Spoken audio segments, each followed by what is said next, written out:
Hi there, welcome to Darlene's Creative Studio. I just wanted to do a really quick flip through of a journal that I just finished today. I have been over the last couple of months working on some eco-dyed fabrics, rust printing fabrics. I've tried my hand at tie-dyeing. I made handmade paper. I was trying all these things now that I can get into our garage, and I took over half of our garage for the summer. But these are some of the things that I've made with the fabrics that I did all those things with. The first thing, I'm just going to take these little pieces of paper out. I made this little, I'm going to call it a basket. And this is some of the tie-dyed fabrics. Oh, sorry, it's really dirty. It was sitting on top of my sewing table. These are some of the tie-dyed fabrics that I've done. And there's my eco printing fabrics. Don't know if you can see it very well. The lighting's not very good in here because it's very cloudy outside. So I made this little basket up, and I've posted most of these on my Instagram account. And then today I was working on finishing up this journal, and this is a soft cover journal. And this is quite a bit of my tie-dyeing, my rust printing, my eco-dyeing. There's some more rust printing. This is all tie-dyed fabrics. And then I was practicing some of my embroidery, slow stitching. That I did a couple of slow stitch pieces for a craft group that I was in. So I decided to go ahead and add some bits and pieces to this. So this was, and this is some of my eco printed canvas. And this is from a set of overalls. I have tons of these little buckles, so this worked out perfectly. This is a 9x6 journal. And I believe this was an old table runner, 100% cotton table runner, the main fabric. This I got at a thrift shop, and this little button here, I don't know if you can see it. It's from the Girl Guides, and there was actually two of these little blue maple leaves attached on this piece of fabric. I think somebody was a guide leader and embroidered these, and this was just in a thrift shop in a bunch of scrap fabrics, and I grabbed those.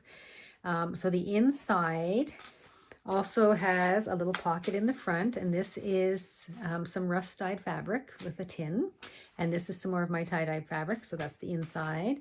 And then inside the book I've got some of my handmade papers. These are papers that I created and printed for another journal, a creative journal that I was working on a couple of months ago. So these are just some leftover pieces. There is a rust dyed coffee filter. I thought he looked really nice in there. There is some construction paper, I believe. This is a vintage piece of stationery. And this, it looks like tracing paper, but it's a little thicker. It was a batch that I got in a thrift store. There was just some odd papers. And it's kind of thick, actually. You can see right through it. So I've just added some scraps on the edge. This is some eco-dyed vellum paper. Some line paper. I used some of my botanical book pages. They're nice and thick and heavy, so these would be good for maybe attaching something here because it's a nice thick piece. My tea stain papers. This is some of my vintage ledger paper. There's another eco-dyed paper, and this is on hot pressed watercolor paper. Tea stained. These are some envelopes that I had left over, and I've just added some, so it's a large pocket in the back, and then the front has the smaller pocket. Slide those back in. Of course, it won't slide in. And then there's just some scrapbooking paper that was white on one side. Some more tea stained. This is transparent graph paper. I found a great big huge 11x17 at a thrift store, and it just has about 20 sheets. So I thought it was really cool because it's graph paper, but it's translucent. So it's the same papers throughout the back part of that signature. And I normally put a lot of writing papers in my journals so that people can write in and use the journals. So I tried to make sure, there's the other half of that vintage stationery. I tried to make sure there was lots of writing spaces in there, as well as some fun little pieces that you can add to as well. And then in the back, I just added this little piece of belly band, some scrapbooking paper, because these are some vintage stationaries that I got at a thrift store, and this is actually writing paper. So you're supposed to use it as a note, and then you put something on the front and then you mail it off to someone.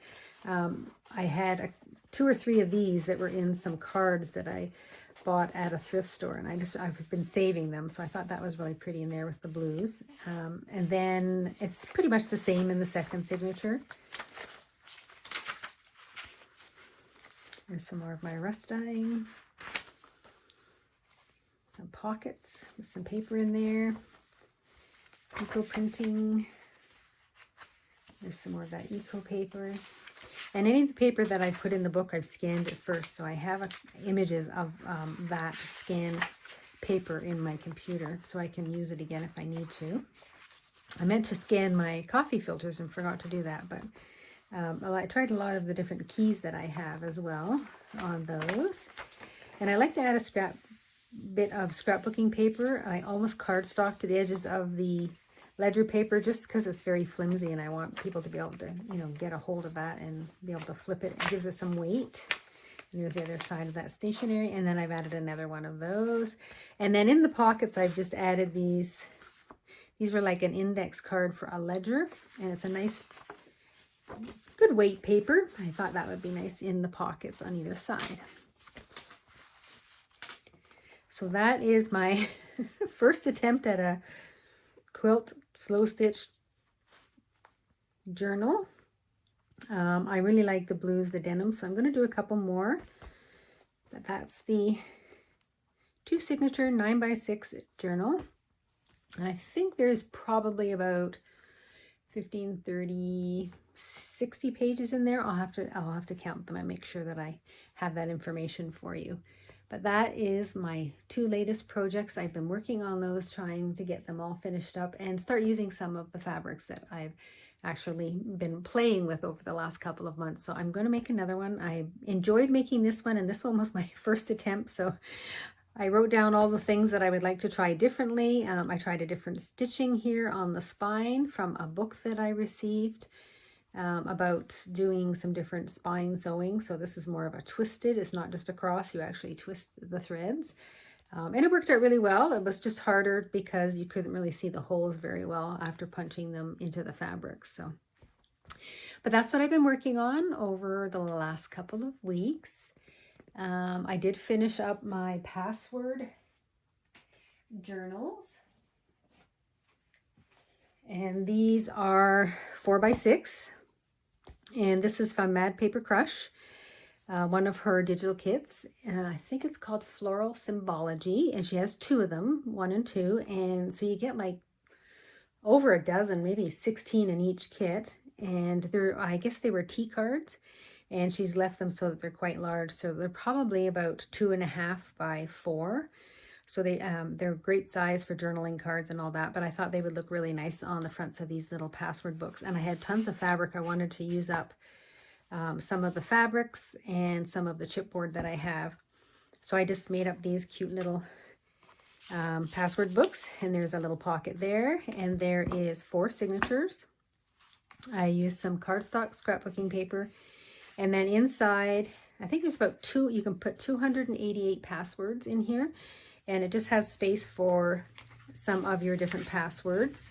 And I put tabs on each of the 4 signatures. And I normally, just because if you get a new password and it's hard to get in the A, B, C, D, you run out of space, I normally do it by personal or home, business or work,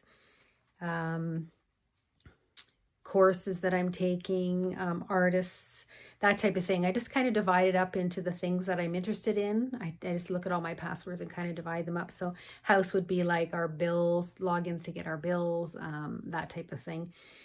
Personal ones could be like your PayPal, your website, your emails, that kind of thing, your banking. So that's how I normally divide up my password books, by 4 different tabs, and then I just add them in there. So they don't have to be alphabetically. They just have to be able to be in a certain signature. So that is my 4x6, and there's a larger pocket in the back. And I have these in blue. I have a green fabric. And I have this is a William Morris fabric. It's kind of a teal and autumn colors. And again, they're pretty much the same inside. This one has 100% cotton rag paper. And the blue ones have a parchment type paper that you use for resumes or something like that. It's a nice heavy weight. It's probably 24-pound paper. And then this is probably a 22-pound, but it's 100% cotton rag. And it's got little flecks in it. You can't really see it very well, but it's got like little threads in it. So those are the password books that I've also just created. So those will be on my Etsy shop. If you're interested in any of this, just let me know. Thanks so much for watching. Talk to you real soon. Bye for now.